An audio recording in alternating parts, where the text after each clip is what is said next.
Time now for Better Money Boston. Joel Johnson is managing partner at Johnson Brunetti. Joel, I want to throw a retirement planning scenario your way. You let me know what you think. Let's say I'm 65 years old and I've saved $1 million for retirement. What are some of the things I should be thinking about? Interesting question, Megan, because this is the question we get a lot from folks that come into our office to do retirement planning is, here's my situation.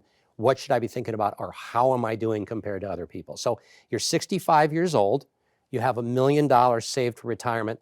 The first thing that you want to do is think about where your future income is going to come from. All right, so income is huge. It's foundational. So when it comes to our income, what should we be thinking about when we need to replace our paycheck? Right. So what are your guaranteed sources of income? Do you have Social Security? Do you have pensions coming in? Do you have things that we would consider guaranteed where they're going to last as long as you live? You know exactly what they are. They don't fluctuate up and down.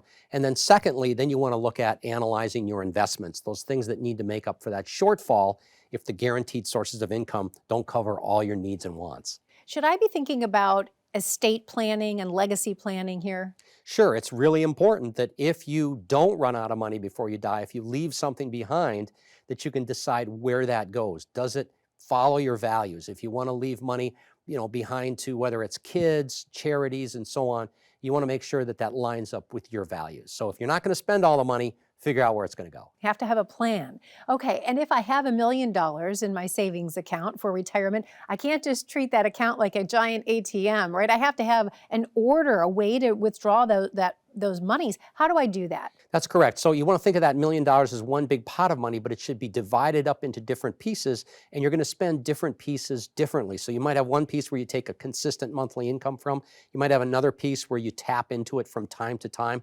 So you've got to decide on this order of spending, Megan, to make sure that money lasts as long as possible. All right, a lot to think about in the planning process. You have a free book on this topic. Yeah, I've got a book I wrote called Maximizing Your Retirement Income. It's the guide to maximizing retirement income. It goes through the 6 building blocks of things that you have to consider to make sure you get the absolute most out of your retirement money. And we want you to have Joel's free book today. Simply go to bettermoneyboston.com. Again, that's bettermoneyboston.com. And that's this week's Better Money Boston.